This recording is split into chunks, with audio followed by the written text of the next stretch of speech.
Hello. അപ്പോൾ ഇന്ന് നമുക്ക് നല്ലൊരു കപ്ലങ്ങ മെഴുക്ക് പുരട്ടി തയ്യാറാക്കിയാലോ? അതായത് പപ്പായ മെഴുക്ക് പുരട്ടി. എങ്ങനെ തയ്യാറാക്കുന്നതെന്ന് കണ്ടാലോ? അതിനു മുന്നേ ആദ്യമായിട്ട് ചാനൽ കാണുന്നവർ ഒന്ന് സബ്സ്ക്രൈബ് ചെയ്തിട്ട് വീഡിയോ കാണുക. ഇതിനായിട്ട് ഒരു കപ്ലങ്ങ പകുതി എടുത്തിട്ടുണ്ട്. അതിന്റെ തൊലിയെല്ലാം കളഞ്ഞ് ഇതുപോലെ ചെറുതായിട്ട് കട്ട് ചെയ്ത് മാറ്റി വെച്ചിട്ടുണ്ട്. ഇനി ഒരു ചട്ടി അടുപ്പത്ത് വെച്ച് അതിലേക്ക് ആവശ്യത്തിനുള്ള എണ്ണ ഒഴിച്ചു കൊടുക്കാം. ചൂടായി വന്ന എണ്ണയിലേക്ക് ഒരു സ്പൂണ് കടുക് ചേർത്ത് കൊടുക്കാം.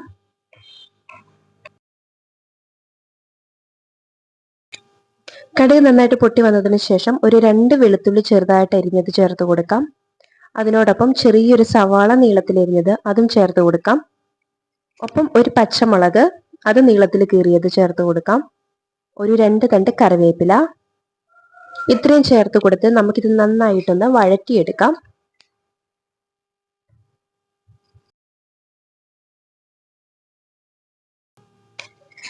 ഈ ഒരു പരുവത്തിന് നന്നായിട്ടൊന്ന് വഴന്നു വന്നതിന് ശേഷം ഇതിലേക്ക് ഒരു 1/2 സ്പൂണോളം മഞ്ഞൾപ്പൊടി ചേർത്ത് കൊടുക്കാം.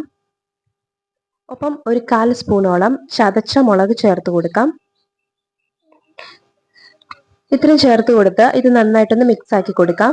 അതിനുശേഷം നമ്മൾ അരിഞ്ഞു വെച്ചിരിക്കുന്ന പപ്പായയും കൂടി ഇതിലേക്ക് ചേർത്ത് കൊടുക്കാം. ഇനി ഇതിലേക്ക് ആവശ്യത്തിനുള്ള ഉപ്പ് ചേർത്ത് കൊടുക്കാം. ഉപ്പും കൂടി ചേർത്ത് കൊടുത്ത് ഇനി നമുക്കിത് നന്നായിട്ടൊന്ന് മിക്സ് ആക്കി കൊടുക്കാം.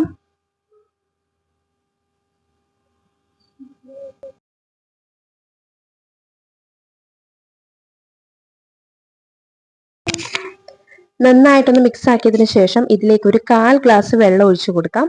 ഇനി നമുക്കിത് മൂടി വെച്ച് വേവിക്കാം. അപ്പം ഇടയ്ക്കിടയ്ക്ക് തുറന്ന് ഒന്ന് ഇളക്കി കൊടുക്കാൻ പ്രത്യേകം ശ്രദ്ധിക്കുക. ഏകദേശം നന്നായിട്ട് വെന്ത് വന്നിട്ടുണ്ട്. അപ്പൊ തീ ഒരു മീഡിയം ഫ്ലെയിമിൽ വെച്ചിട്ട് വേണം നമുക്കിതൊന്ന് വേവിച്ചെടുക്കാൻ. അവസാനം ഇതിന് കുറച്ച് കളറിന് വേണ്ടി ഞാൻ ഒരു 1/4 സ്പൂണോളം കാശ്മീരി ചില്ലി പൗഡർ ചേർക്കുന്നുണ്ട്. അത് നിങ്ങൾക്ക് വേണമെങ്കിൽ ചേർത്താൽ മതി. അതും കൂടി ചേർത്ത് കൊടുത്ത് നമുക്കിത് നന്നായിട്ടൊന്ന് മിക്സ് ആക്കി കൊടുക്കാം.